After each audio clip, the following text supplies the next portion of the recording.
When Michael Jordan saw a video of his old high school teammate wiping tables in a broken-down diner, his heart stopped. The man in the dirty apron was Marcus Thompson, the friend who taught Michael everything about basketball and life. The same Marcus who should have been a star until one horrible injury destroyed his dreams. Now, 40 years later, while Michael became the richest athlete in the world, Marcus was working for almost nothing in a place that looked ready to fall apart, but Michael remembered. Something that would change everything. A promise he made in a hospital room when they were just 17 years old. What he does next will shock you. It's bigger than any championship Michael ever won. It's more amazing than any dunk or game-winning shot. And it proves that some promises are worth waiting 40 years to keep. But what was that secret promise Michael made so long ago? And why will what happens next leave even Michael Jordan himself completely speechless? Michael Jordan sat in his big leather chair on the top floor of his Chicago office building. Outside, his window, cars moved like tiny toys far below. At 61 years old, the basketball legend still felt young, but Tuesday mornings like this one made him feel every year of his age. His assistant, Sarah, had been after him for months. "You need to check your social media," she kept saying. "Your fans want to see you online more." Michael didn't really understand all the apps and websites. Twitter, Instagram, Facebook, they all seemed the same to him. But Sarah was smart about business, so he finally gave in. She set up his phone with all the accounts and showed him how to scroll through the posts. Most of it was boring. Pictures of food, people arguing about sports, fans posting old photos of him dunking basketballs. Nothing new or interesting. Then, he saw it. The video was shaky, like someone took it with their phone in a hurry. The words at the top made him stop scrolling. "This guy claims he played with MJ in high school. Yeah, right." Michael's finger hovered over the play button. Something about those words made his stomach feel tight. He pressed play. The video showed the inside of a small diner, the kind of place with old booths and cracked floors that you might find in any small town. A tall man in a dirty apron was wiping down tables. His hair was gray, and his shoulders bent forward like he was tired all the time. Someone behind the camera called out, "Hey, did you really play basketball with Michael Jordan?" The man looked up. His face was older, with lines around his eyes and a sad smile. But Michael knew that face. Even after 40 years, he would know those kind eyes anywhere. "That's ancient history," the man said, going back to cleaning tables. "I'm just trying to make an honest living here." The person with the camera laughed. "Come on, man. Everyone says they knew Michael Jordan before he was famous." The man stopped wiping and looked straight at the camera.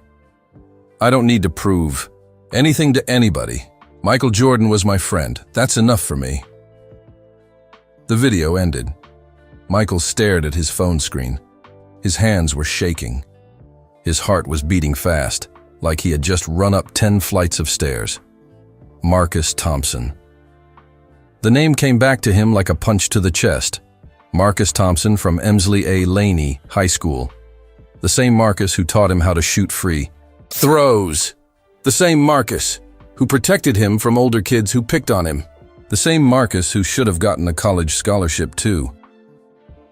But there Marcus was, 40 years later, wiping down tables in some rundown diner.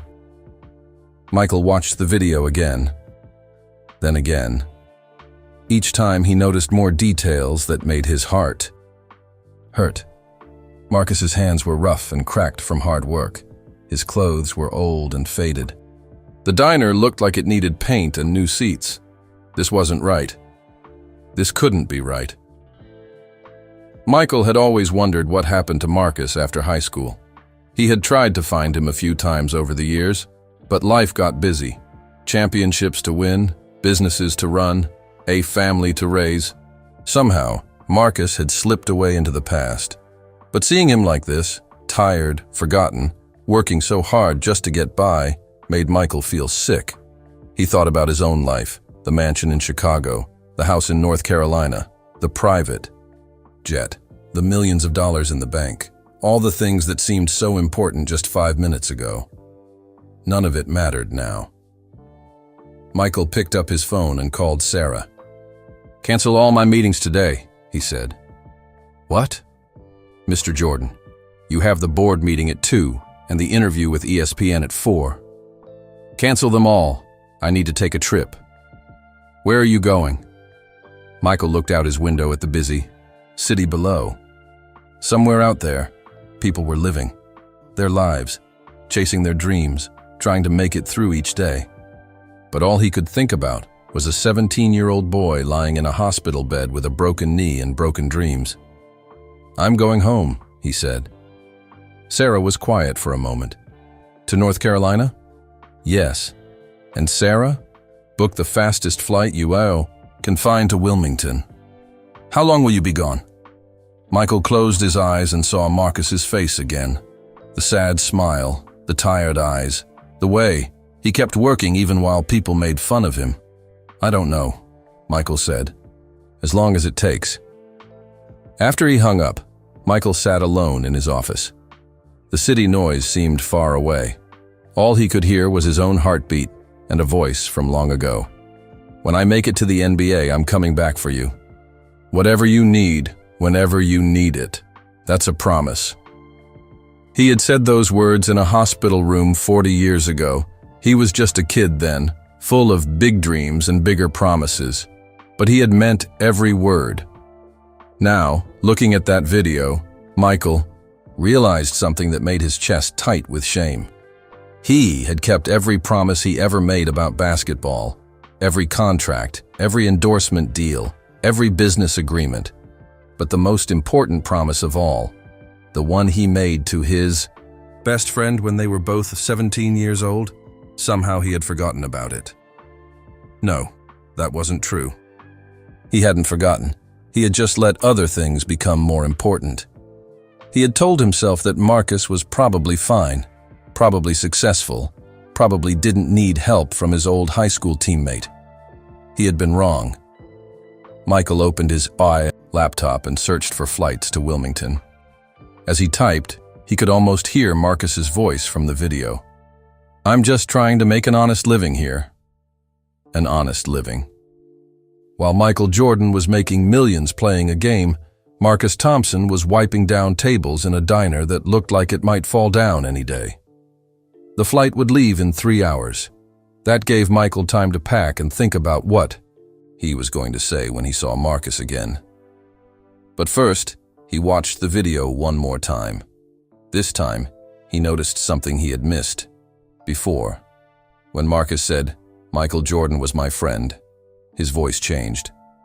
For just a second, the sadness left his face, and he looked like the confident teenager who used to encourage a scared sophomore to keep shooting, keep trying, keep believing. "Michael Jordan was my friend."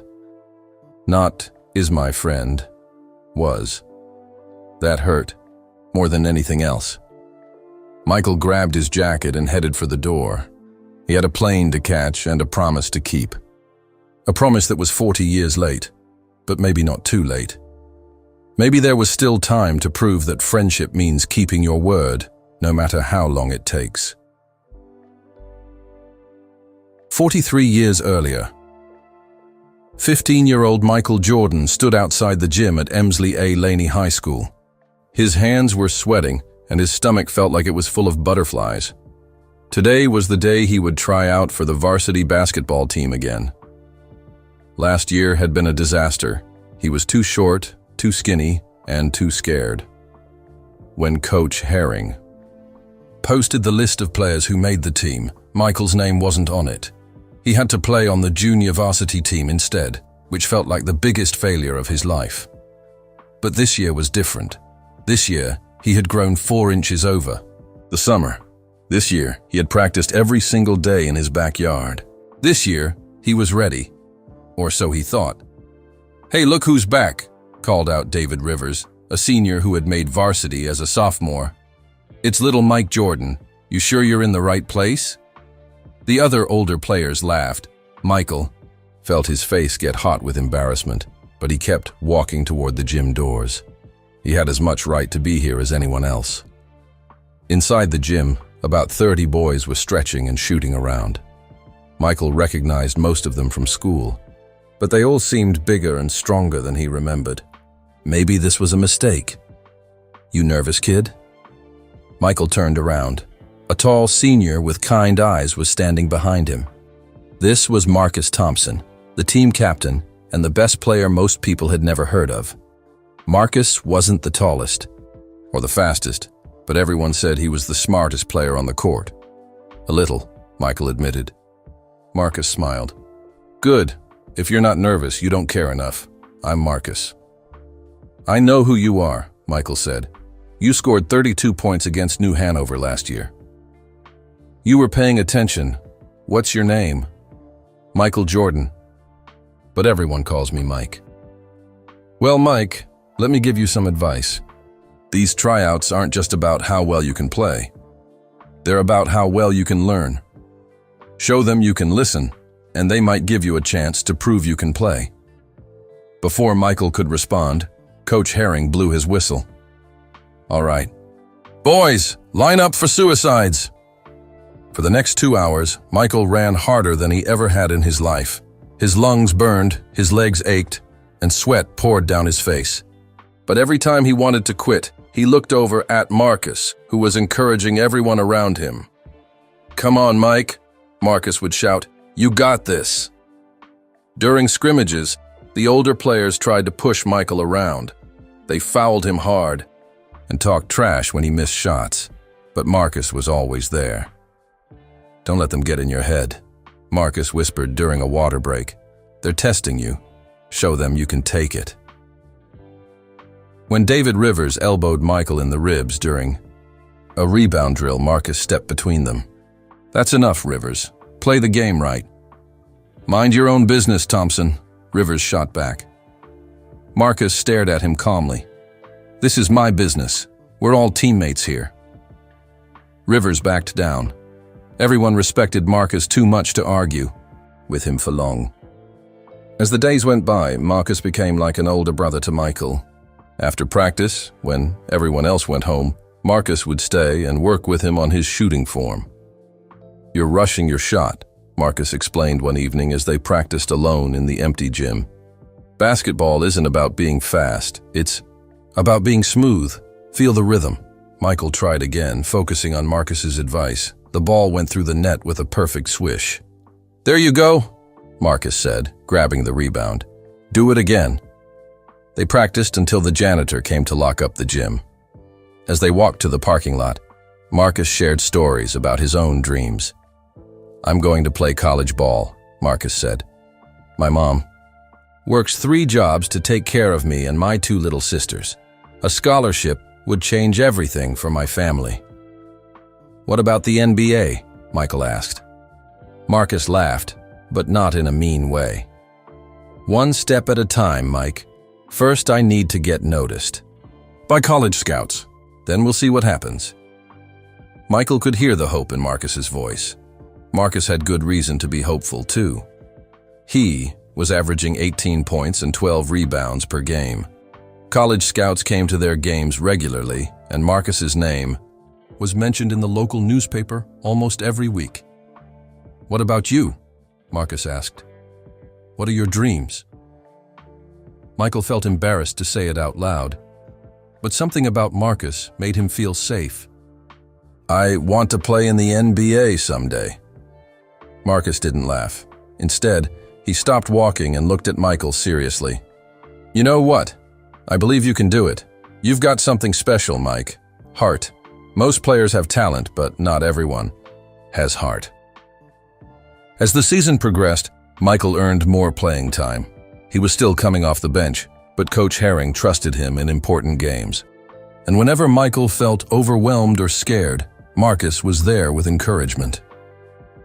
"Basketball isn't just a game," Marcus told him one night after a tough loss. "It's a chance to change your whole life, but only if you're willing to sacrifice everything for it." Michael hung on every word. Marcus wasn't just teaching him about basketball. He was teaching him about life, about working hard, about never giving up on your dreams. Then came the game that changed everything. It was late February, and the team was fighting for a spot in the state playoffs. They were playing their biggest rivals, New Hanover High School. The gym was packed, and college scouts filled the stands with their notebooks and stopwatches. Marcus was having the game of his life. 25 points, 15 rebounds, and they were only halfway through the third quarter. Michael cheered from the bench, proud to be his friend's teammate. With 4 minutes left in the third quarter, New Hanover called a timeout.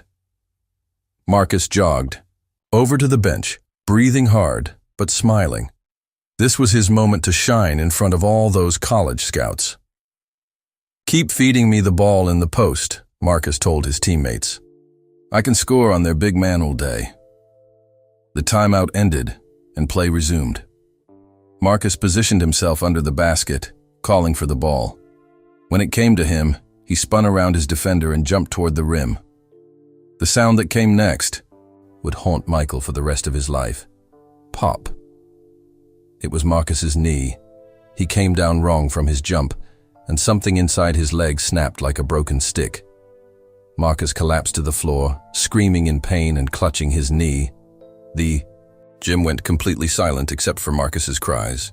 Michael ran onto the court without thinking, kneeling beside his friend as the trainer rushed over. "It's bad, isn't it?" Marcus whispered through gritted teeth, his face pale with pain. Michael didn't know what to say. He just held Marcus's hand as the paramedics brought a stretcher onto the court. As they carried Marcus away, Michael saw something that broke his heart. In the stands, the college scouts were putting away their notebooks and getting ready to leave. Marcus's season was over, and probably his dreams too. At the hospital later that night, the doctor's words confirmed everyone's worst fears. Torn ACL, torn meniscus, and damaged cartilage. With surgery and physical therapy, he might walk normally again. But competitive basketball? I'm sorry, son. That's probably over. Marcus stared at the ceiling, tears streaming down his face. "All those scouts," he whispered. "They were finally watching me. This was supposed to be my year." Michael sat in the chair next to the hospital bed, feeling helpless. His friend had given him so much: confidence, skills, belief in himself. Now Marcus's dreams were shattered, and there was nothing Michael could do to fix it. But then something. Inside, Michael made him stand up. He walked to Marcus's bedside and took his friend's hand. "Marcus," he said, his voice shaky but determined, "I'm going to make you a promise. When I make it to the NBA, and I will make it, I'm coming back. For you. Whatever you need, whenever you need it, I swear it." Marcus tried to smile through his tears. "Mike, you don't have to." "Yes, I do," Michael interrupted. "You believed in me when nobody else did. You taught me everything I know about basketball and about being a good person. When I succeed, it'll be because of what you gave me. And I'm never going to forget that." Marcus squeezed Michael's hand weakly. "You're crazy, Mike, but I appreciate it." Neither of them realized that Michael meant every single word, or that it would take 43 years for him to finally understand what that promise really meant. The next morning, when Michael visited the hospital again, Marcus was different. The hopeful teenager was gone, replaced by someone who looked like he had aged 10 years overnight. "The doctors say I'll need surgery next week," Marcus said quietly. "Then months of physical therapy. I'll miss the rest of senior year, and no college is going to offer a scholarship to someone who can't play." Michael wanted to say something encouraging, but the words wouldn't come. What could he say? That everything would be okay? They both knew it wouldn't be.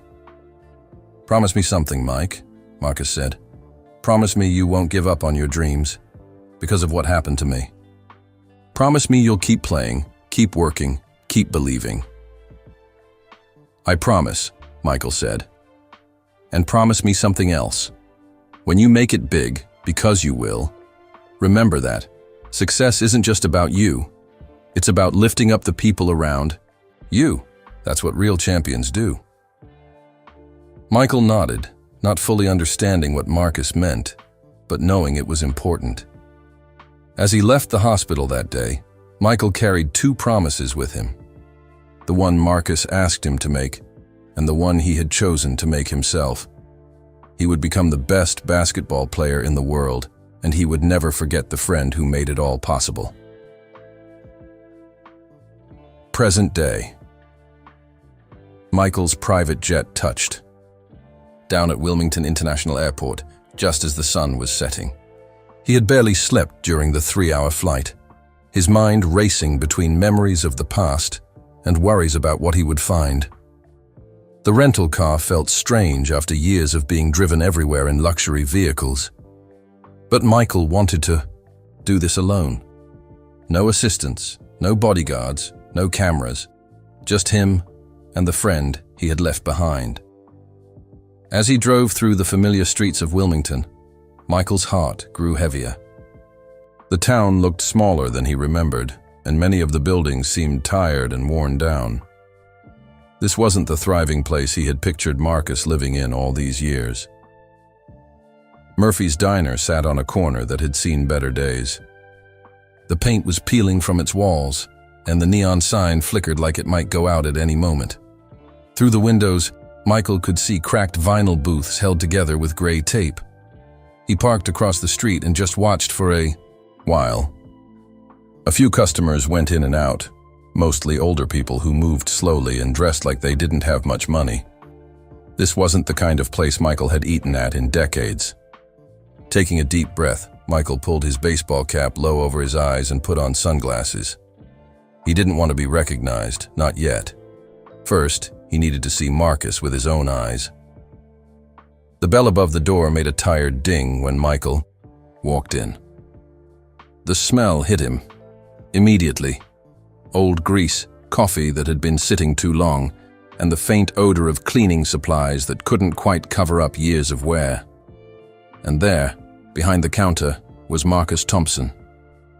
Michael's breath caught in his throat. The video hadn't prepared him for this. Marcus looked so much older than his 61 years. His hair was completely gray now, and his face had deep lines that spoke of decades of hard work and worry. His shoulders curved forward like he was carrying a heavy weight that never went away. But it was Marcus's hands that broke Michael's heart. They were rough and cracked, with small cuts and burns from years of kitchen work. These were the same hands that had once shot perfect jump shots and caught impossible rebounds. "What can I get you, sir?" Marcus asked, looking up from the order pad. His voice was still warm and kind, but there was a tiredness in it that hadn't been there when they were 17. Michael almost couldn't speak. Just coffee, please." "Sure thing. Find yourself a seat anywhere you like. It'll be right out."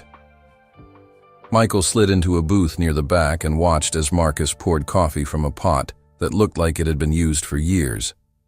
When Marcus brought the cup over, Michael kept his head down, afraid that if Marcus recognized him, his friend might run away. "You passing through town?"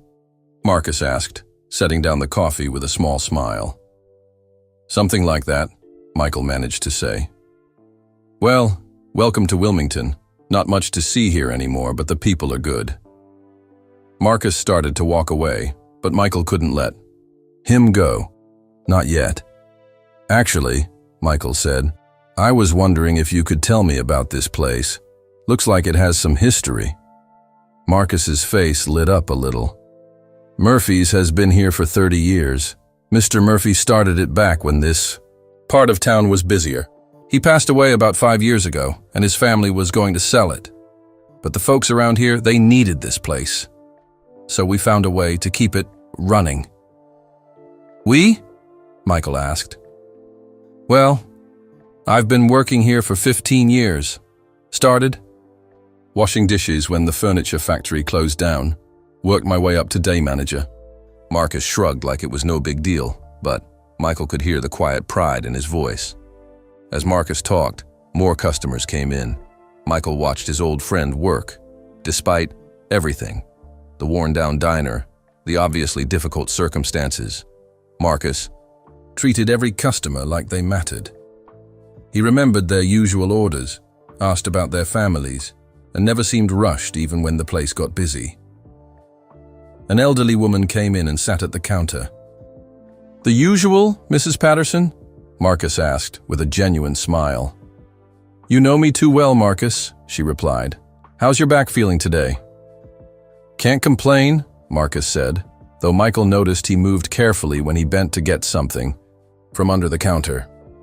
A young man came in next, looking worried and upset.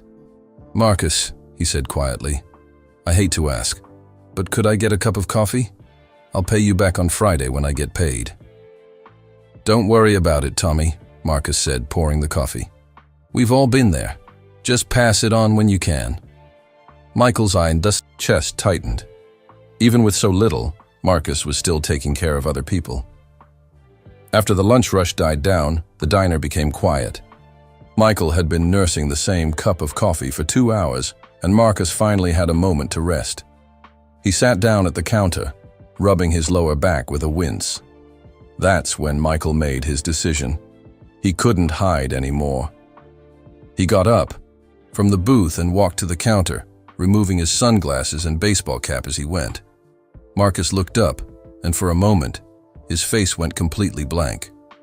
Then his eyes grew wide, and his mouth fell open. "Michael," he whispered, so quietly that only Michael could hear. "Is that really you?"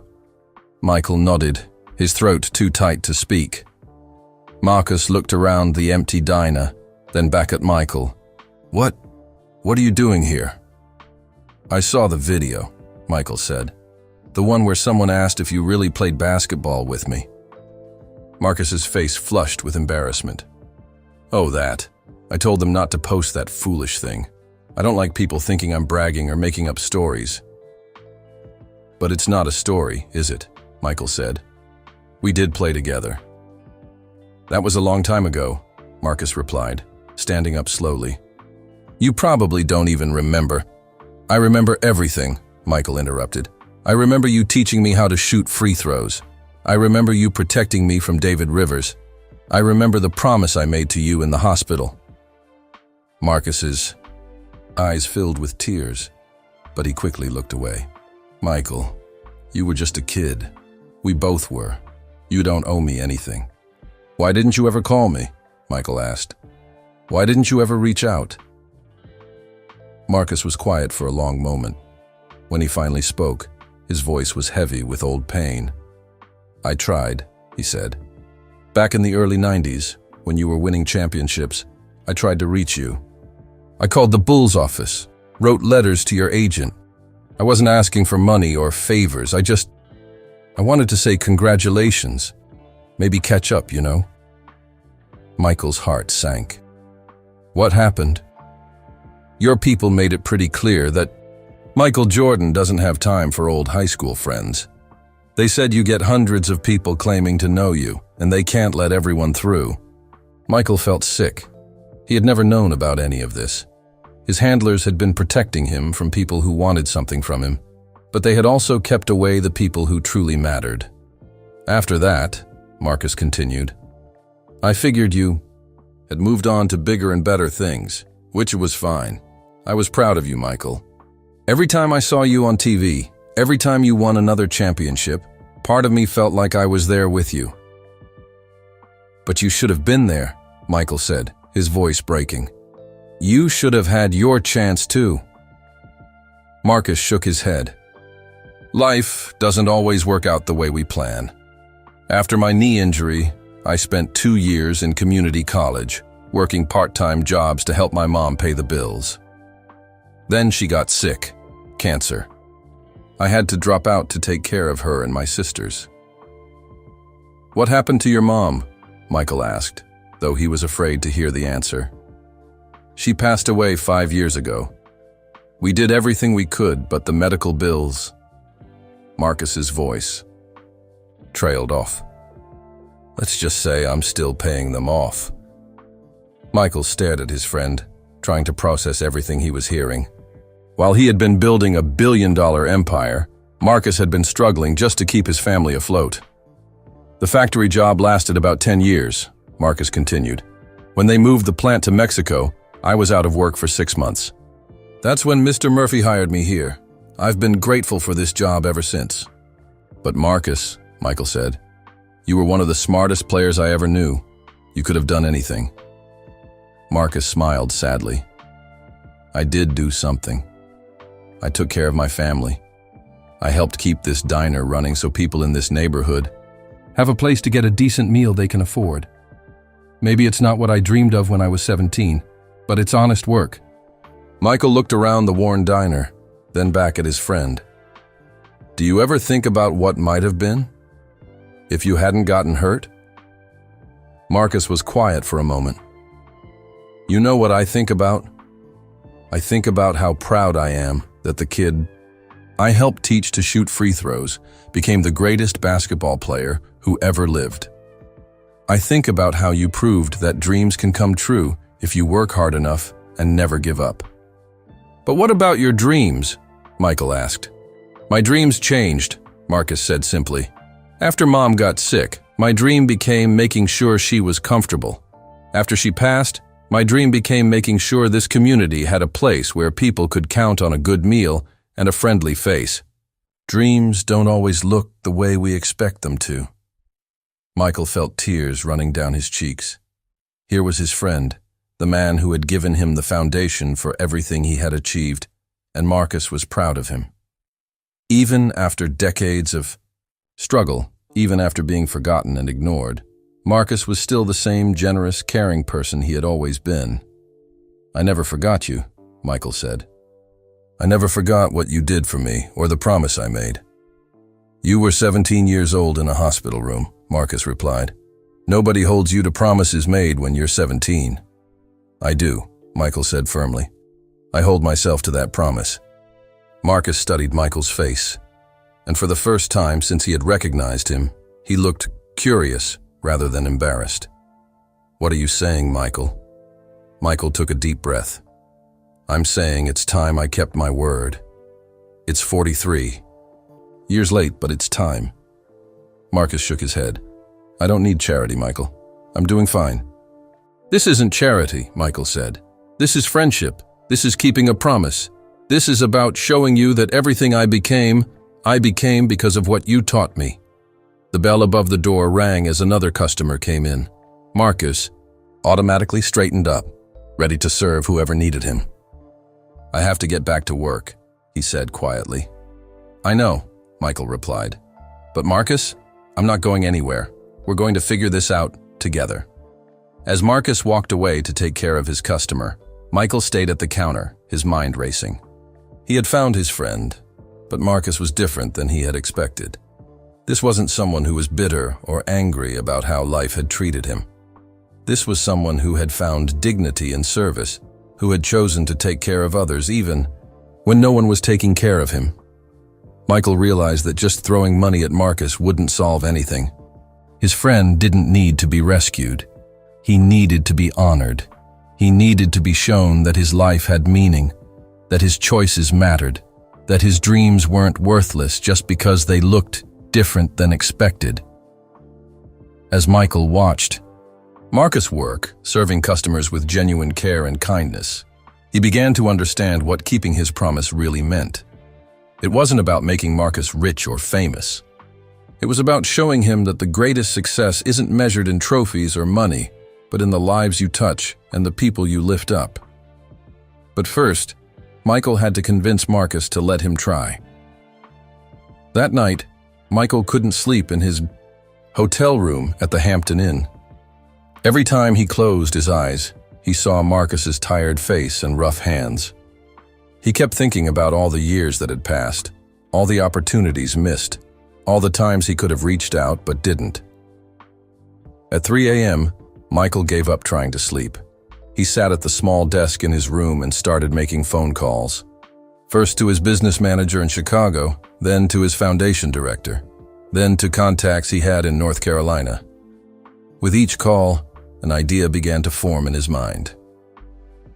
I need you to find out everything you can about Wilmington, North Carolina, he told his assistant Sarah over the phone, specifically about the area around Murphy's Diner on 5th Street.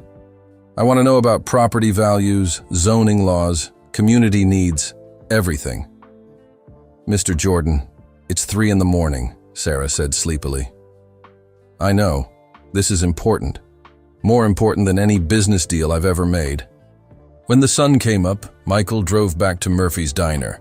The breakfast rush was just starting, and he could see Marcus through the window, moving between the kitchen and the counter with practiced efficiency. Michael ordered pancakes and coffee, and found the same booth he had sat in the day before. He watched Marcus work, and this time, he noticed things he had missed, despite everything. Marcus had been through. He treated every customer like they were family. "Morning, Mr. Peterson," Marcus said to an elderly man who shuffled in using a walker. "Your usual spot is ready for you." "You're too good to me, Marcus," the old man replied. "Nonsense. How's your granddaughter doing at college?" "Real good. She made the dean's list again." "That's wonderful. You must be so proud." As the conversation continued, Michael realized that Marcus knew everyone's story. He asked about people's children, remembered their health problems, celebrated their good news, and offered encouragement during their difficult times. A woman came in with 2 young children who looked tired and hungry. She counted the money into her purse carefully before ordering. "Can we get 2 kids' meals and 1 coffee, please?" she asked quietly. "Of course," Marcus said. "And how about some orange juice for the little ones? On the house." "Marcus, I can't afford." "It's fine. Jennifer, growing kids need their vitamins." Michael watched this scene and felt something click in his mind.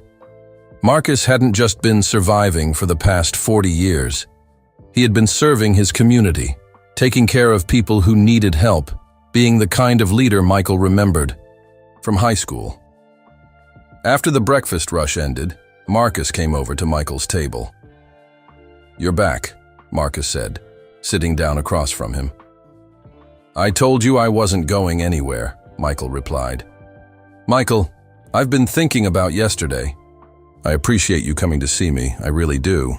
But you've got your life, and I've got mine. You don't need to feel guilty about anything that happened 40 years ago." "This isn't about guilt," Michael said. "It's about friendship. It's about recognizing what you've accomplished." Marcus laughed, but not in a happy way. "What I've accomplished? Michael, I'm a 61-year-old man who manages a diner. I never went to college, never got married, never had kids. I'm not sure that counts as accomplishing much." "Are you kidding me?" Michael said, leaning forward. "Do you see what you do here every single day?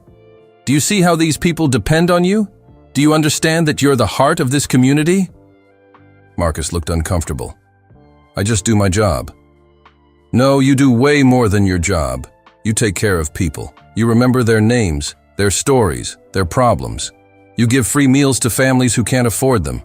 You keep this place running not because it makes you rich, but because people need it." Before Marcus could respond, the bell above the door rang. A woman named Dolores came in, wearing a waitress uniform. "Morning, Marcus," she called out. "Sorry I'm a few minutes late. My car wouldn't start again." "No problem, Dolores. Take your time getting ready." After Dolores went to put on her apron, Michael asked, "How many people work here?" "Just Dolores and me during the day. We have a part-time cook who comes in for dinner rush and a kid who washes dishes on weekends." "What about you? When do you get time off?" Marcus shrugged. "I get Sundays off usually, sometimes." Michael did the math in his head. Marcus was working 6 days a week, probably 10 hours a day, for a job that couldn't possibly pay very much. And he was using whatever little extra he had to help customers who couldn't afford their meals. Over the next few days, Michael stayed in Wilmington, eating at the diner every day and slowly getting to know the community. What he discovered amazed him. Marcus wasn't just the manager of a restaurant. He was like the unofficial mayor of the neighborhood. When Mrs. Rodriguez needed help with her son's math homework, Marcus tutored the boy for free after work. When Tommy Chen lost his job at the phone company, Marcus made phone calls to friends until he found Tommy another position. When the Wilson family's house caught fire last winter, Marcus organized a community drive to help them rebuild. "He's been like this for 15 years, Dolores told Michael one afternoon when Marcus was in the back doing inventory. "Always putting other people first. When Mr. Murphy died and his family wanted to sell this place, Marcus convinced them to let him keep it running. He probably saved a dozen jobs." "What about Marcus?" Michael asked. "Who takes care of him?" Dolores looked sad. "Nobody really. That's just Marcus. He'd rather make sure everyone else is okay." That evening, Michael called a meeting with some of the most important people in his business empire. Using his laptop in the hotel room, he video conferenced with architects, contractors, city planners, and community development experts. "I want to build something," he told them. "Something that will honor a friend and help a community. But it has to be done right. It has to come from the community, not be imposed on it." For the next week, Michael secretly met with local business owners, city officials, and community leaders. He was careful not to mention Marcus by name, but he asked a lot of questions about what the neighborhood needed. "We used to have a community center," explained Mrs. Patterson, the elderly woman Michael had seen at the diner. "But it closed down 10 years ago when the city ran out of money. Now kids don't have anywhere to go after school. Parents don't have anywhere to meet and talk about neighborhood problems." "What would an ideal community center look like?" Michael asked. "Well, it would need a place for kids to do homework and get help with school. Maybe a computer lab, since a lot of families can't afford computers. A gym where kids could play basketball and stay out of trouble. Meeting rooms where families could gather for celebrations or community discussions." As Michael listened to person after person describe their needs, his plan began to take shape. This wasn't just about helping Marcus.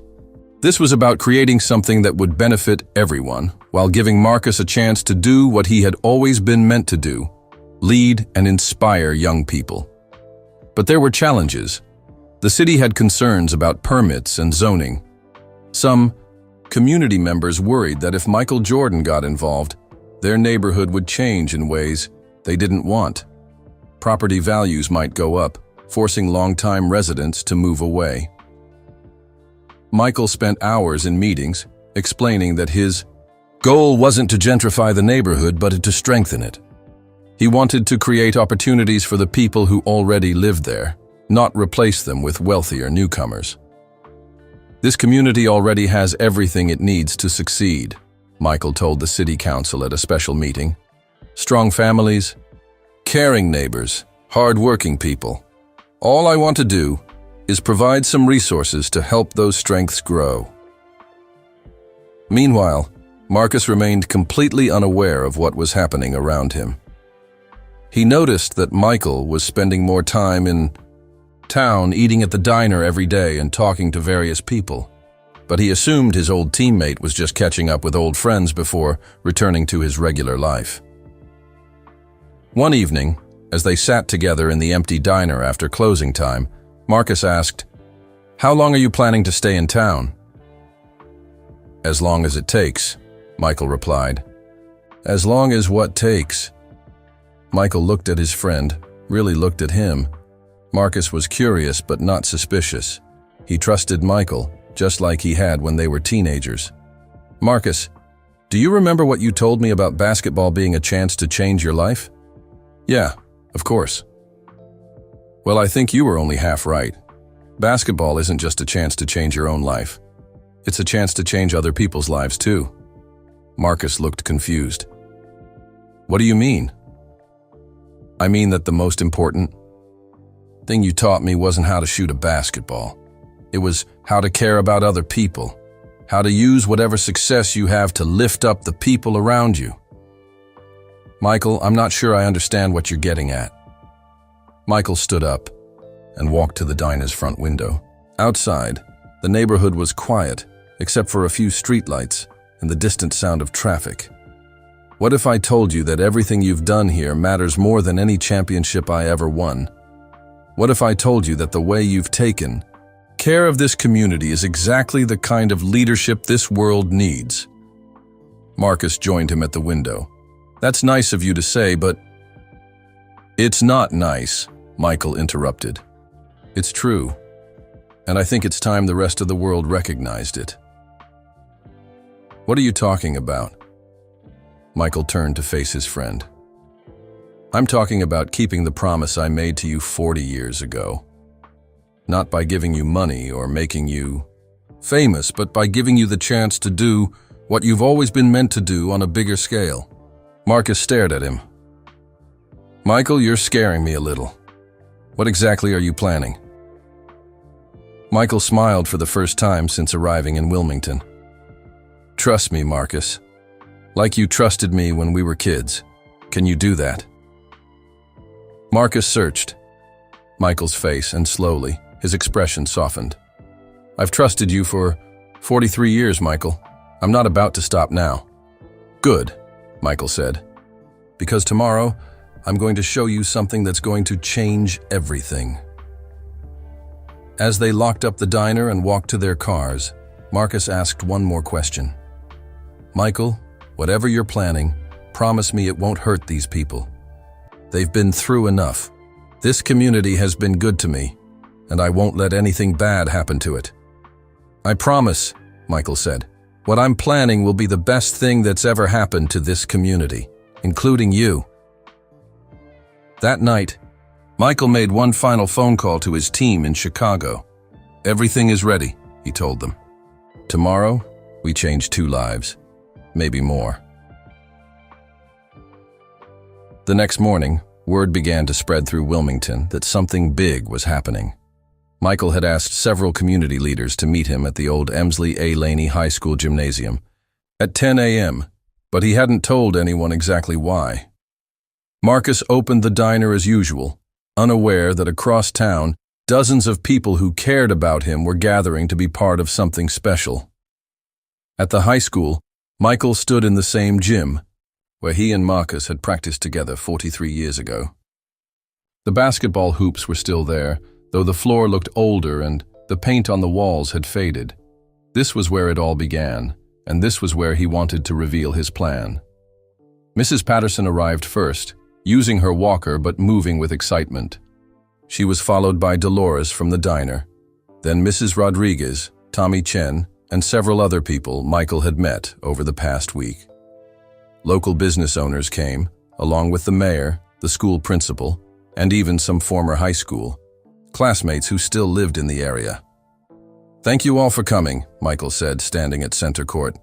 I know this seems mysterious, but I promise everything will make sense soon.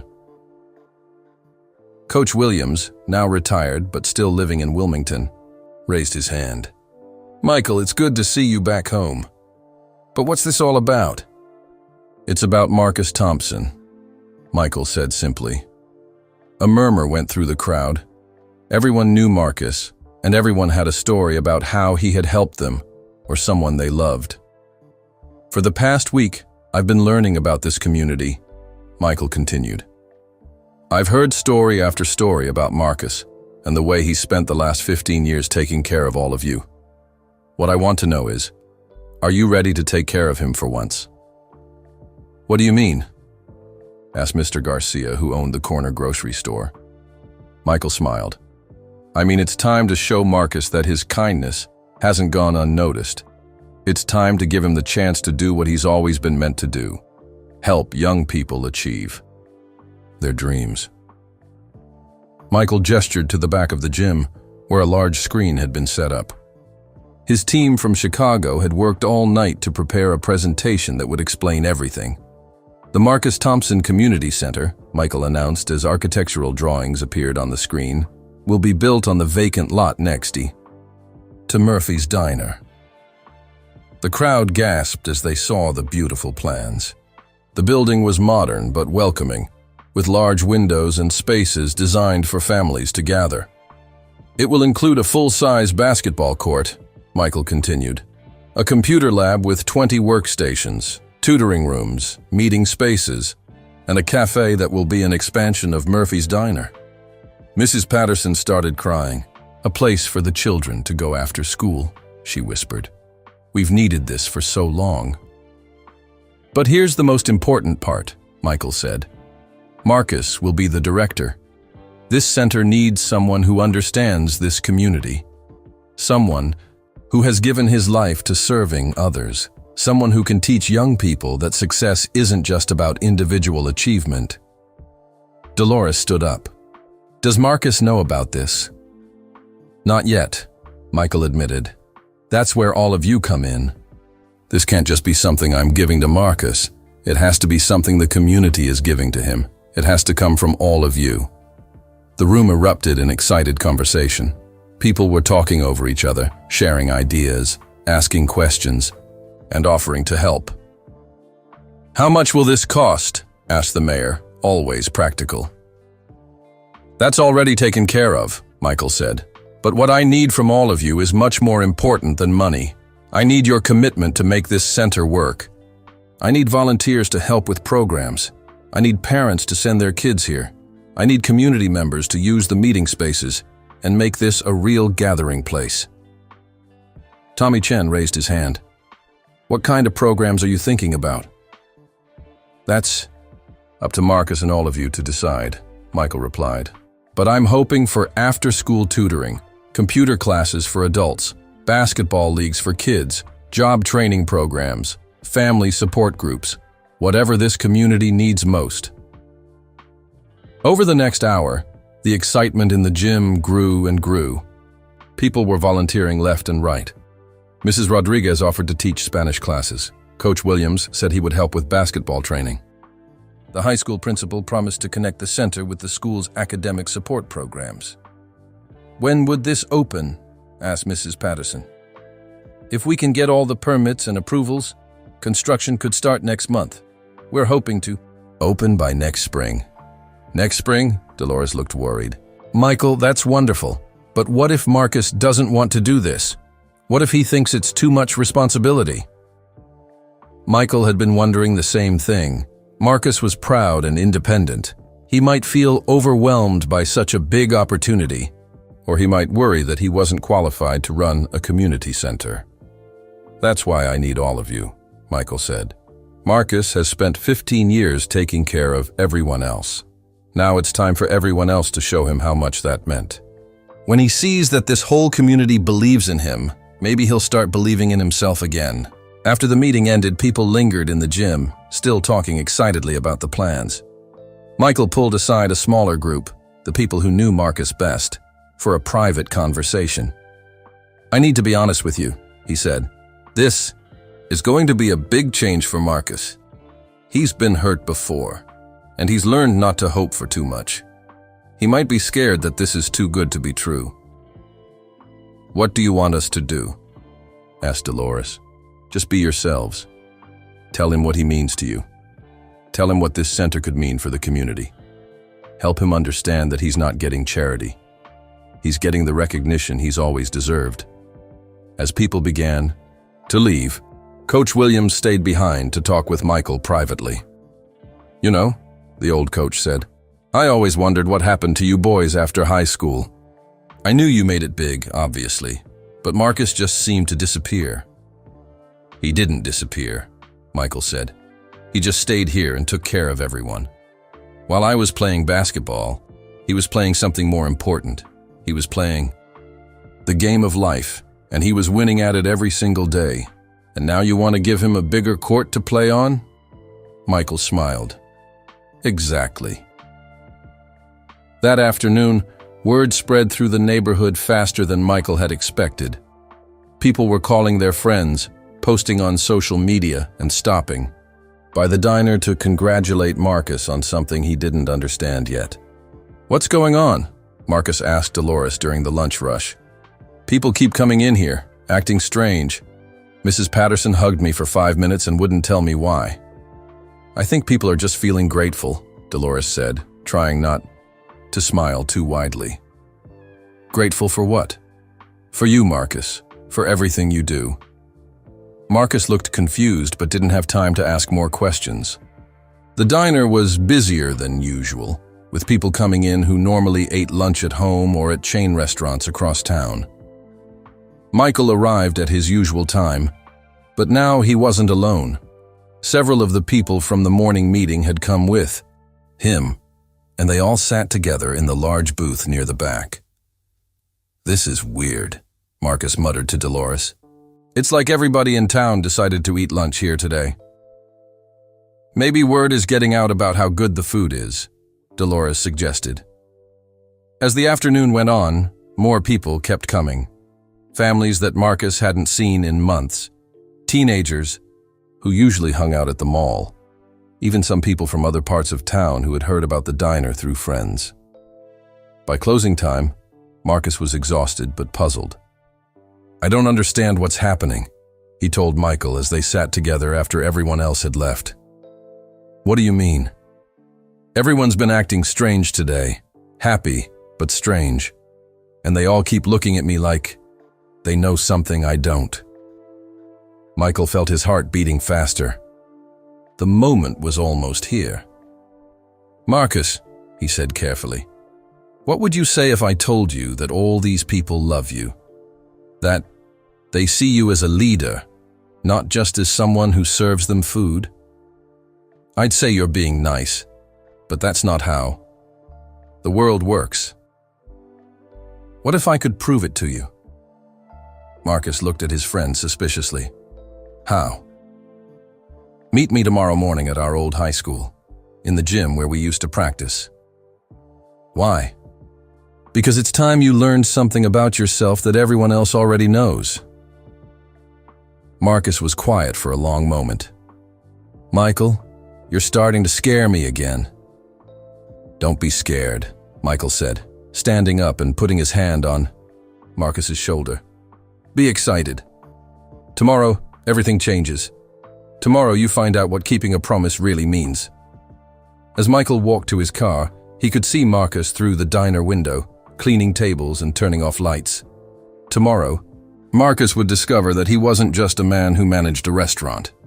He was a man who had managed to touch dozens of lives, and now those lives were ready to lift him up the way he had lifted up everyone else. Michael just hoped Marcus would be ready for it. Saturday morning arrived gray and cloudy, but Marcus felt nervous excitement as he drove to Emsley A. Laney High School. He had barely slept the night before, wondering what Michael was planning. His old friend had been acting mysterious all week, and now the whole neighborhood seemed to be in on some kind of secret. When Marcus pulled into the school parking lot, he was shocked to see it was packed with cars. There had to be at least 100 vehicles, including some he recognized from the diner, and others he didn't know at all. "What in the world?" Marcus muttered to himself as he walked toward the gym. Inside, the sight took his breath away. The gymnasium was filled with people, friends, neighbors, former classmates, and faces from all over Wilmington.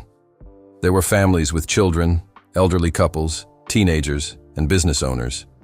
Everyone was looking at him with huge smiles, like they were waiting for something wonderful to happen. Marcus felt his knees go weak. This was either the best surprise of his life or the most embarrassing moment he could imagine. Michael stood at center court, wearing a dark suit and holding a microphone. When he saw Marcus, his face lit up with the biggest smile Marcus had seen since they were teenagers. "There he is," Michael said into the microphone. "The guest of honor." The crowd erupted in applause and cheers. Marcus stood frozen in the doorway, overwhelmed by the sound and the sight of so many people who had come here for him. "Come on, Marcus," called out Mrs. Patterson from the bleachers. "Get down here." Michael walked over and gently guided his friend to the center of the basketball court where they had practiced together so many years ago. "Ladies and gentlemen," Michael said, his voice echoing through the gym, "we're here today because of a promise. 43 years ago, in a hospital room not far from here, I made a promise to my teammate and best friend. The gym became completely quiet. Everyone was hanging on Michael's every word. I promised Marcus that when I made it to the NBA, would come back for him, that I would help him achieve his dreams the way he helped me achieve mine. Marcus's eyes filled with tears. He had almost forgotten about that promise, made so long ago when they were just kids with big dreams and broken hearts. But I was wrong about what that promise meant, Michael continued. I thought success was about money and fame and individual achievement. I thought keeping my promise meant making Marcus rich or famous like me. Michael paused and looked directly at his friend. What I learned this week is that Marcus has been more successful than I ever was. While I was winning championships, he was winning something more important. He was winning the hearts of this community. The crowd murmured in agreement. Heads nodded throughout the gym. Marcus Thompson has spent the last 15 years taking care of all of you. He's fed your families when money was tight. He's listened to your problems when you needed a friend. He's celebrated your victories and supported you through your struggles. He's been a leader, a mentor, and a guardian angel to this entire neighborhood. People began to wipe their eyes. Marcus was crying openly now, overwhelmed by hearing his life described this way. So today, I'm not keeping my promise by giving Marcus something, Michael said, his voice growing stronger. I'm keeping it by helping all of you give him what he truly deserves, recognition for the incredible man he's always been. Michael signaled to the back of the gym, where a large screen began to show architectural drawings and construction plans. The Marcus Thompson Community Center, Michael announced, will be built on the vacant lot next to Murphy's Diner. The crowd gasped and cheered as beautiful images of the proposed building filled the screen. It was modern but warm, with large windows and open spaces designed for families and children. It will include a full-size basketball court, Michael continued, a computer lab with 25 workstations, tutoring rooms for students, meeting spaces for families, and job training, classrooms for adults. People were on their feet now, clapping and cheering, but Michael wasn't finished. The diner will be renovated and expanded as part of the community center. It will serve as the center's cafe, providing jobs for community members and a place for families to gather. Marcus grabbed onto Michael's arm for support. His legs felt like they might give out from under him. But most importantly, Michael said, turning to face Marcus directly, I want you to be the director of this center. This community needs someone who understands what people are going through, someone who has spent his life serving others, someone who can teach young people that success isn't about what you achieve, it's about what you make possible for others. The Commodore gymnasium exploded with applause. People were cheering, crying, and calling out Marcus's name. But Marcus could barely hear them over the sound of his own heartbeat. I can't, he whispered to Michael. I'm not qualified for something like this. I never even finished college. You're the most qualified person I know, Michael replied. You've been doing this job for 15 years without the title. Now you'll just have a bigger office and more resources. Before Marcus could respond, people began coming onto the court. Mrs. Patterson was first, moving as fast as her walker would allow. Marcus, honey, she said, hugging him tightly. This is the most wonderful thing that could happen to our neighborhood, and you're the only person we trust to make it work. Dolores was next, followed by Mrs. Rodriguez, Tommy Chen, and dozens of other people whose lives Marcus had touched over the years. Each person shared a story about how he had helped them, encouraged them, or simply been there when they needed someone. You helped my son with his math homework for 2 years, Mrs. Rodriguez said through her tears. Because of you, he graduated high school and got into college. When I lost my job, you made phone calls until you found me another one, Tommy added. You saved my family. You organized the whole community to help us when our house burned. Down, said Mrs. Wilson. We wouldn't have made it without you. Story after story poured out. Marcus had helped more people than he had ever realized, in ways both big and small. As he listened, he began to understand what Michael was trying to show him. "But what about the diner?" Marcus asked when the stories finally stopped. "People depend on it. I can't just abandon it." "You're not abandoning anything," Michael explained. "The diner becomes part of the center. You'll still run it, but now it will serve the families who come here for programs. You'll be feeding people's bodies and minds." Marcus looked around the gym at all the faces staring at him with hope and excitement. These weren't strangers asking him for a favor. These were friends and neighbors who believed in him. "There's one more thing," Michael said, pulling out an envelope. "I wanted to give this to you privately, but I think everyone should hear this." He opened the envelope and pulled out an official-looking document. The Michael Jordan Foundation is establishing a permanent scholarship fund, the Marcus Thompson Scholarship. Every year, one graduate of our community center programs will receive a full college scholarship, all expenses paid. Marcus's knees finally gave out, and he had to sit down on the gym floor. The crowd gathered around him, offering hands to help him up and voices of encouragement.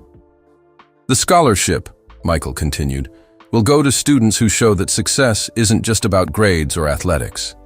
It will go to young people who understand that true achievement means lifting up their communities." Through his tears, Marcus looked up at Michael. "Why?" he whispered. "Why are you doing all this?" Michael knelt down beside his friend. "Because 43 years ago you taught me that basketball was just a game. What really mattered was what kind of person I became. You showed me that helping others was more important than helping myself." Michael's voice broke with emotion. "I've spent my whole career trying to live up to what you taught me. Now I want to help you teach that lesson to the next generation." Marcus struggled to his feet, helped by a dozen willing hands. He looked around the gym at all. The people who had come to support him, people whose names he knew, whose problems he had listened, to whose children he had encouraged. "I don't know what to say," he said into the microphone Michael handed him. "Say you'll do it," called out Coach Williams from the bleachers. "Say you'll help our kids," added Mrs. Rodriguez. "Say you'll keep being who you've always been," said Dolores. Marcus looked at Michael, then at the crowd, then back at Michael. 43 years ago, you promised to come back for me. I never expected this." His voice grew stronger as he continued. "I thought my dreams ended in a hospital room when I was 17. I thought the best I could do was survive each day and help where I could." The gym was completely silent now. "But maybe," Marcus said, his voice filled with wonder. "Maybe my real dreams were just beginning. Maybe everything that happened, the injury, the struggles, the years of working here, maybe. It was all preparing me for this moment." The crowd held its breath. "If you think I can do this," Marcus said, looking directly at Michael, "if you trust me with something this important, then yes. Yes, I'll be the director of the Marcus Thompson Community Center." The gymnasium exploded with the loudest cheer Marcus had ever heard. People were hugging, crying, and celebrating like their favorite team had just won the championship. But for Marcus, the real victory wasn't the building or the job or even the scholarship fund. The real victory was discovering that his life had mattered more than he ever imagined. That the kindness he had shown, the help he had given, and the love he had shared had created something beautiful in his community. As Michael hugged him tightly, Marcus whispered, "Thank you for keeping your promise." "Thank you for keeping yours," Michael replied. "You promised to teach me what really matters. It just took me 43 years to understand the lesson." 6 months later, the vacant lot next to Murphy's Diner was buzzing with activity. Construction. Workers arrived every morning at 7 a.m., and the sound of hammers, drills, and heavy machinery filled the air. But this wasn't just any construction project. This was the whole community coming together to build something special. Michael had kept his word about making this a community effort. He hired local contractors whenever possible, bought materials from neighborhood businesses, and made sure that people from Wilmington got first chance at the construction jobs. Marcus had transformed completely. The tired, defeated man who once wiped tables with resignation was gone. In his place was someone energized with purpose, walking taller and smiling more than anyone had seen in years. "It's like watching someone come back to life," Dolores observed one afternoon as she watched Marcus review construction plans with the foreman. "He has hope in his eyes again." Marcus spent his mornings managing the diner, which was busier than ever since word had spread about the community center.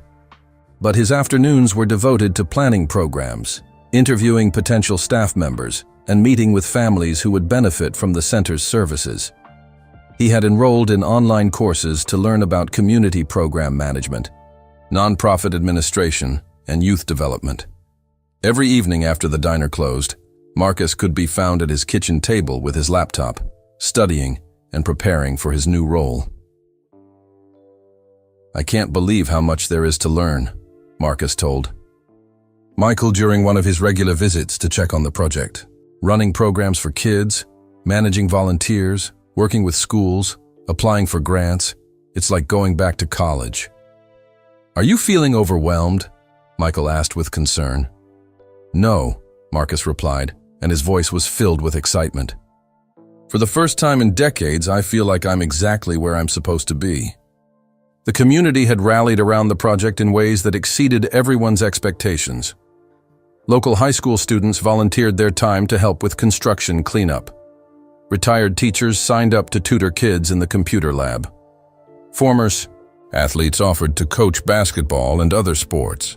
Mrs. Rodriguez started a volunteer group to plan the center's grand opening celebration. Tommy Chen organized a fundraising drive to buy books for the center's library. Even people from other parts of Wilmington heard about the project and asked how they could help. But the project wasn't without its challenges. Some community members still worried about whether Marcus could handle such a big responsibility after spending so many years working in a diner. Others questioned whether the center would really serve the people who needed it most, or if it would become another program that looked good on paper but didn't help real families. Michael addressed these concerns head-on during a community meeting held in the partially constructed center's main room. "I understand the skepticism," he told the gathered crowd of about 50 people. "I've seen well-meaning programs fail because they were created by outsiders who didn't understand what communities really needed." An elderly man named Mr. Williams raised his hand. "How do we know this won't be another case of someone coming in with big promises and then leaving when things get difficult?" "Because this isn't my center," Michael replied. "This is Marcus's center. This is your center. I'm just providing the building and the initial funding. Everything else, the programs, the staff, the daily operations, that's all up to Marcus. And this community," Mrs. Patterson spoke up from the front row. "But what if Marcus can't do it? What if it's too much for him?" Michael looked around the room at all the faces, people who had known Marcus for 15 years, people whose lives he had touched in small but important ways. "How many of you have been helped by Marcus at some point?" he asked. Almost every hand in the room went up. "How many of you trust Marcus to make good decisions for this community?" Again, nearly every hand was raised. "Then why wouldn't you trust him to run a center designed to help this community?" "Marcus has been doing this job for 15 years without a title or a budget. Now he'll just have better tools to work with." The meeting turned into an emotional testimony session, with community member after community member sharing stories of how Marcus had helped them over the years. A single mother talked about how Marcus had given her free meals when she was between jobs. A teenager described how Marcus had encouraged him to stay in school when he wanted to drop out. An elderly woman explained how Marcus had organized neighbors to check on her after she had surgery. By the end of the meeting, any doubts about Marcus's ability to lead the center had evaporated. As opening day approached, Marcus faced his biggest challenge yet, designing the center's main program. Michael wanted it to be something that combined athletics with life skills, mentorship with education, individual achievement with community service. "What would you have wanted when you were 17? Michael asked during one of their planning sessions in the diner's back office. Marcus considered the question carefully, just like he always did. "I would have wanted someone to tell me that setbacks don't define you, that helping others is as important as helping yourself, that there are many different ways to be successful in life." Together, they developed the Dream Forward program, a comprehensive approach that paired athletics training with academic support, community service, with leadership development. Participants wouldn't just learn to play better basketball, they would learn to be better community members. The program was designed around Marcus's philosophy that success isn't what you achieve for yourself, it's what you make possible for others. Kids would spend part of their time developing their own skills and part of their time helping younger children or elderly community members. "We're going to teach them that being a champion means lifting up your team," Marcus explained to the first group of volunteer coaches, whether that team is on a basketball court or in a neighborhood. The program's motto, suggested by Marcus himself, became, "Success isn't what you achieve, it's what you make possible for others." As construction neared completion, Marcus started hiring staff. He was careful to choose people who understood the community and shared his vision of service. The head basketball coach was Tommy Chen's older brother, who had played college ball before returning home to work in construction. The computer lab coordinator was a recent college graduate who had grown up 3 blocks from the diner. Most importantly, Marcus hired Mrs. Rodriguez as his assistant director. She had been volunteering with community programs for years and understood the challenges facing local families. "I want people who care more about making a difference than making money," Marcus told Michael. "We need staff members who see this as a calling, not just a job." 2 weeks before the scheduled opening, Michael surprised Marcus with one final addition to the center. He had arranged for a professional kitchen to be installed in the renovated diner space, along with equipment for a full catering operation. "What's all this?" Marcus asked, as workers installed commercial ovens and refrigerators. "This is how the center will support itself long-term," Michael explained. "The cafe will serve the families who come here for programs, but you can also cater events around the city. It'll provide jobs for community members and generate income to fund scholarships and programs." Marcus shook his head in amazement. "You've thought of everything, haven't you?" "We've thought of everything," Michael corrected. "This was never just my plan, Marcus. This was our plan. You just didn't know it yet." The week before opening day, local media began covering the story.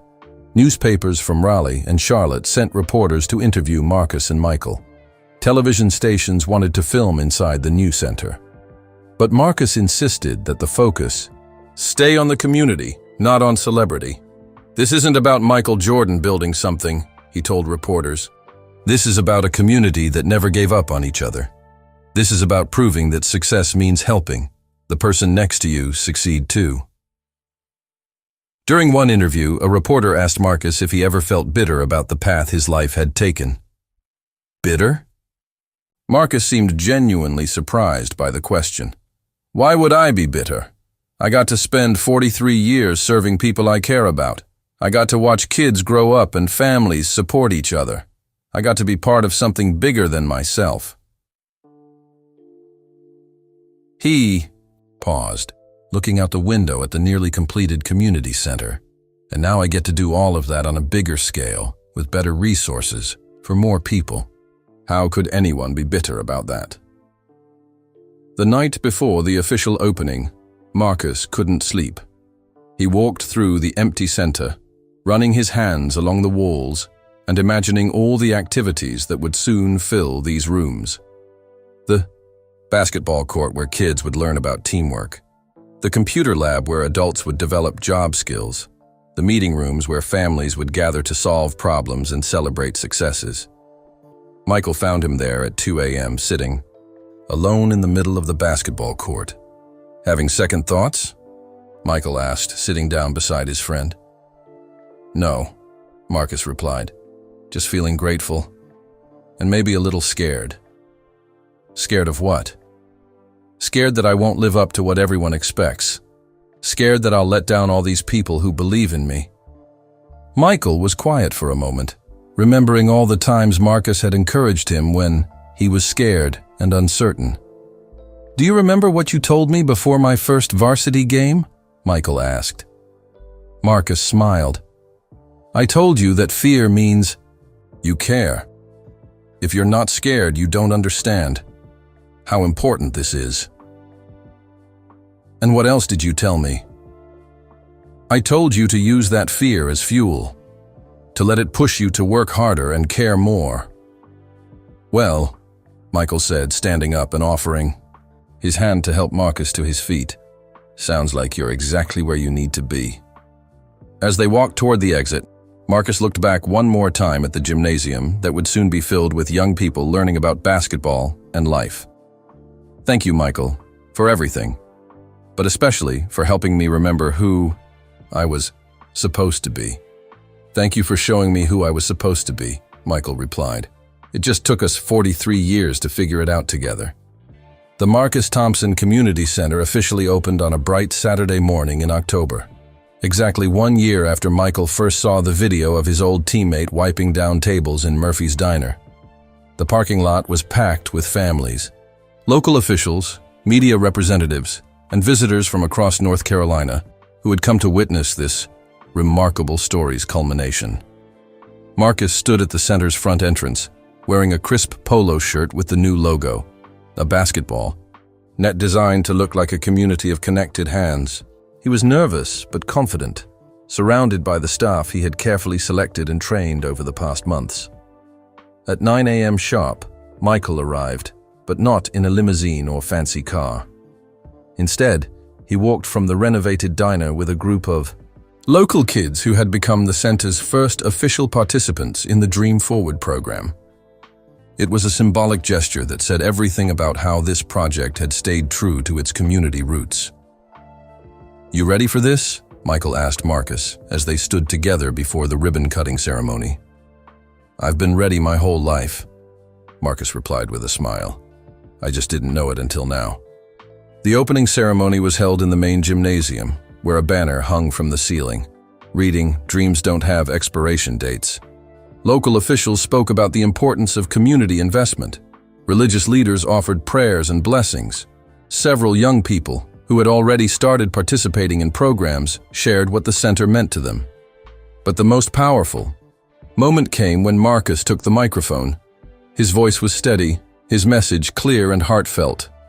"A year ago, I thought my life was just about getting by," he began, looking out at the crowd of nearly 300 people, "about surviving each day and helping where I could. I never imagined I could dream again, much less help other people achieve their dreams." He paused, looking directly at Michael, who stood in the front row with tears in his eyes. "But true. Friendship isn't just about being there for the good times. True friendship is about believing in someone even when they've stopped believing in themselves." The crowd erupted in applause, but Marcus wasn't finished. "This center isn't really about basketball, though we'll play plenty of it. It's not about computers, though we'll learn on them. It's not even about me, though I'm honored to be its director." His voice grew stronger as he continued. "This center is about showing young people that they don't have to choose between personal success and community loyalty. You can chase your dreams and still come home. You can achieve great things and still remember where you started. You can win championships and still lift up the people around you." As the ceremony concluded and families began exploring the center's facilities, Michael and Marcus found themselves alone for a moment in Marcus's new office, a far cry from the cramped back room of the old diner. The office was simple but welcoming, with windows overlooking the basketball court and walls lined with photos from the construction process. On Marcus's desk sat a framed picture of the two of them from high school, standing together on the basketball court at Emsley A. Laney. "There's one more thing," Michael said, pulling out an envelope he had been carrying all morning. "I wanted to give this to you privately." Marcus opened it to find documents establishing a permanent endowment fund. The Michael Jordan Foundation had set aside enough money to ensure that the Marcus Thompson Community Center would never have to worry about funding again. The Marcus Thompson Scholarship, Michael explained, will send one graduate of our programs to college each year, with all expenses paid. But more than that, this endowment will keep the center running for the next 50 years, no matter what happens. Marcus had to sit down. Even after everything that had happened, Michael's generosity continued to overwhelm him. "Michael, I don't know how to thank you." "You don't need to thank me," Michael replied. "You just need to keep being who you've always been, someone who makes everyone around him better." Over the following months, the center exceeded all expectations. The after-school programs served over 100 kids daily. The computer lab hosted job training classes for adults. The basketball court became the site of youth leagues, pickup games, and community tournaments that brought families together from across Wilmington.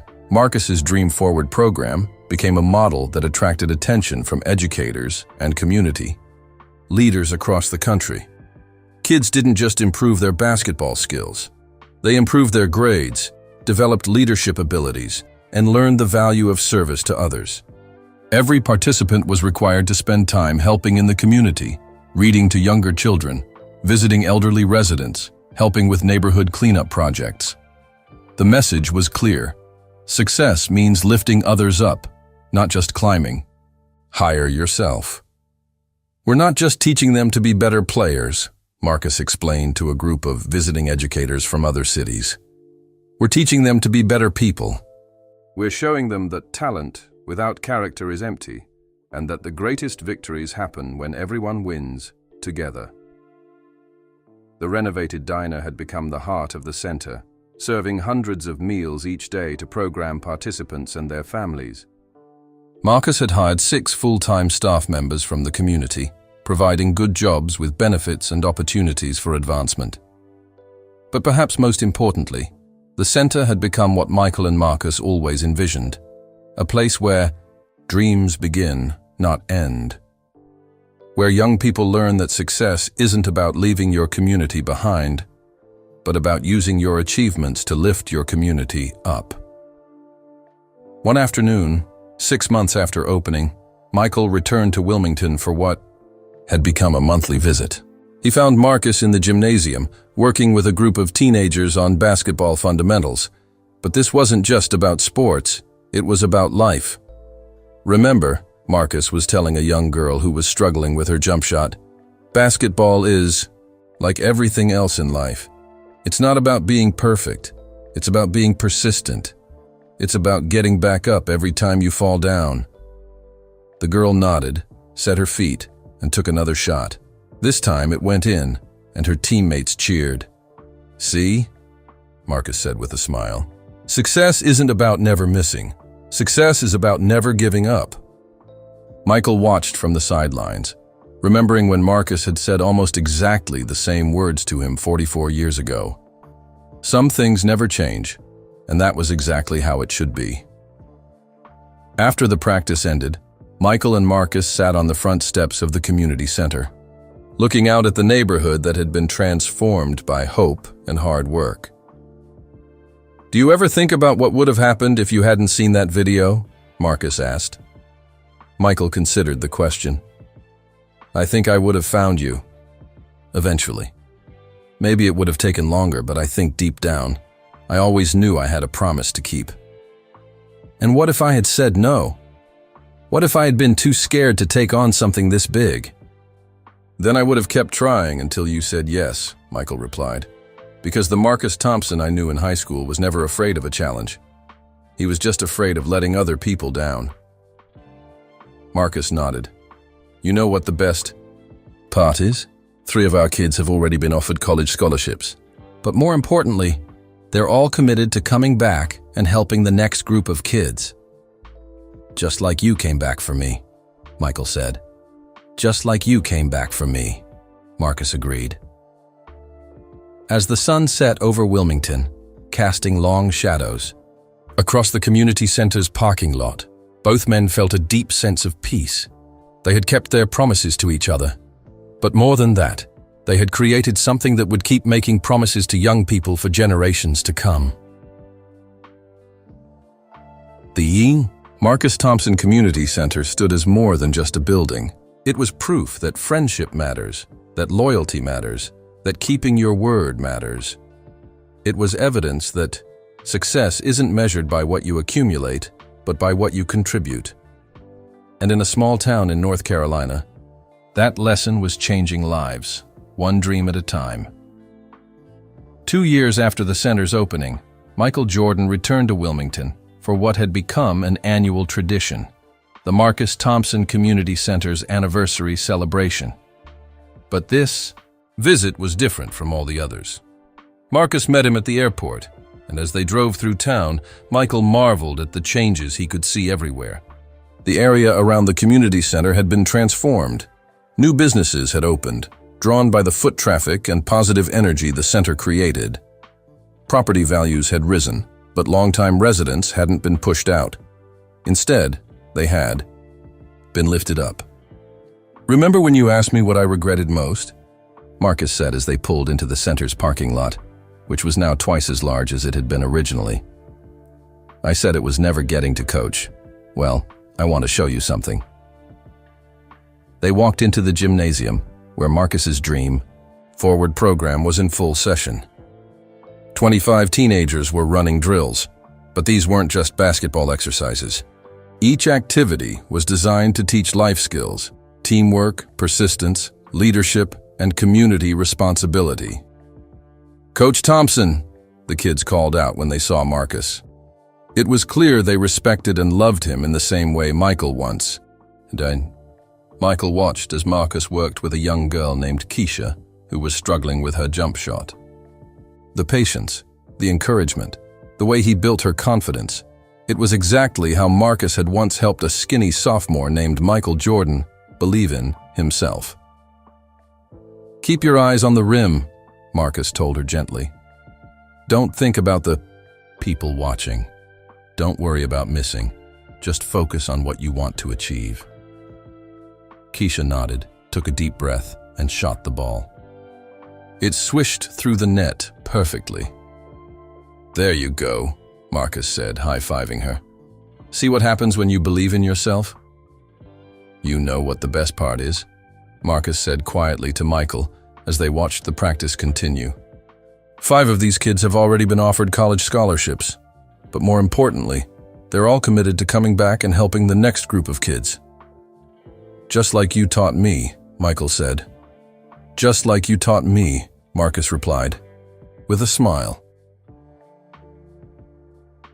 That evening at the anniversary celebration, Michael was asked to speak to the gathered crowd of nearly 400 people. The gymnasium was packed with families whose children had thrived in Marcus's programs, adults who had found new opportunities through the center's job training, and elderly community members who no longer ate alone thanks to the expanded diner. "When I made a promise to my friend 44 years ago," Michael began, "I thought I knew what success looked like. I thought it was about championships and fame and money. But Marcus taught me then, and he's reminded me now, that real success is measured very differently." He paused, looking at Marcus, who stood at the back of the room with his arm around Keisha, the girl who had made the perfect shot earlier. "Real success is about keeping your promises, even when it takes 44 years. It's about lifting up others, even when you're struggling yourself. It's about believing that dreams don't have expiration dates, and that it's never too late to become the person you were meant to be." The crowd erupted in applause, but Michael raised his hand for quiet. "I came here 2 years ago thinking I was finally keeping my promise to Marcus. But I've realized something important.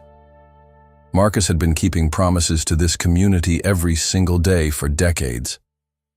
He never stopped being the person who helped me believe in myself. He just needed someone to believe in him again. Michael gestured toward a banner hanging from the gymnasium ceiling that read, "Success isn't what you achieve. It's what you make possible for others." "That's not just our motto," Michael continued. "That's our mission, and thanks to Marcus, that mission is spreading far beyond Wilmington." Over the past year, educators and community leaders from 12 different cities had visited the Marcus Thompson Community Center to learn about the Dream Forward program. 3 other communities had started their own versions, with Marcus serving as a consultant and mentor. "We're not just changing lives here," Michael said. "We're changing the way people think about success, about community, about what it means to achieve your dreams." Later that night, as the celebration wound down, Michael and Marcus sat on the front steps of the community center, looking up at the stars, just like they used to do as teenagers. "Do you feel like the promise has been kept?" Michael asked. Marcus considered the question carefully, as he always did. "You know, I think the promise was never really about what you would do for me. It was about what we would do together. And look, what we built." He gestured toward the center, where a few lights were still on as the night custodian cleaned up. After the celebration, "We didn't just build a building, Michael. We built proof that friendship matters, that loyalty matters, that keeping your word matters. We showed a whole community of kids that they don't have to choose between their dreams and their home." Michael nodded, feeling a peace he hadn't experienced since he was 17 years old, shooting baskets with his best friend in an empty gymnasium. "So what's next?" he asked. Marcus grinned, the same mischievous smile he'd had as a teenager. "Well, I've been thinking about expanding the program. There are communities all over North Carolina that could use something like this. Maybe we could create a network of community centers, all based on the same principles." Michael laughed. "You want to build an empire of community centers? Why not? You built an empire of sneakers and basketball teams. I want to build an empire of dreams." "And what would you call this empire?" Marcus thought for a moment. "The Promise Network. Centers dedicated to keeping promises, to kids, to communities, to the idea that everyone deserves a chance to succeed." As they stood to head home, Michael realized that his promise to Marcus had been fulfilled in ways he never could have imagined. He didn't just help his friend achieve success. He helped him discover a form of success that was uniquely his own, one that honored both his dreams and his values. "You know what I learned from all this?" Michael said as they walked to their cars. "What's that?" "I learned that the promise I made to you wasn't really about basketball or careers or money. It was about friendship. It was about proving that when you care about someone, you never give up on them, no matter how long it takes." Marcus stopped walking and turned to face his old friend. "And I learned that the promise I made to you, to teach you what really matters, was the most important promise I ever made, because you didn't just learn the lesson. You lived it, and now you're teaching it to others."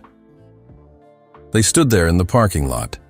2 men in their 60s who had traveled very different paths, but had arrived at the same destination, understanding that true success comes from lifting others up. The Marcus Thompson Community Center stood behind them, its windows glowing softly in the night. Inside those walls, dreams were being nurtured, lives were being changed, and promises were being kept. Not just the promise between 2 old friends, but promises to an entire generation of young people who were learning that they could achieve anything while still caring for their communities. As Michael drove back to his hotel, he thought about the skinny teenager who had once been cut from the varsity basketball team. That boy had been devastated, thinking his dreams were over before they began. But Marcus had taught him that setbacks aren't endings, they're beginnings in disguise. Now, 44 years later, that lesson was being passed on to kids like Keisha, who were learning that missing a shot doesn't mean you stop shooting, and that success isn't about being perfect, it's about being persistent. The promise network that Marcus envisioned would carry that message to communities across the country. And someday, when those kids grew up and achieved their own dreams, they would remember what they learned in a small community center in Wilmington, North Carolina. They would remember that friendship means keeping your word, no matter how long it takes. They would remember that success isn't measured by what you accumulate, but by what you contribute. And they would remember that the greatest victories happen when everyone wins together. In a small town in North Carolina, two old friends had kept their promises to each other. But more importantly, they had created a promise to future generations that dreams don't have expiration dates, that it's never too late to make a difference, and that the best way to achieve your own success is to help others achieve theirs. And that promise would echo far beyond Wilmington, changing lives one dream at a time for years to come. Word count: 1,000 words.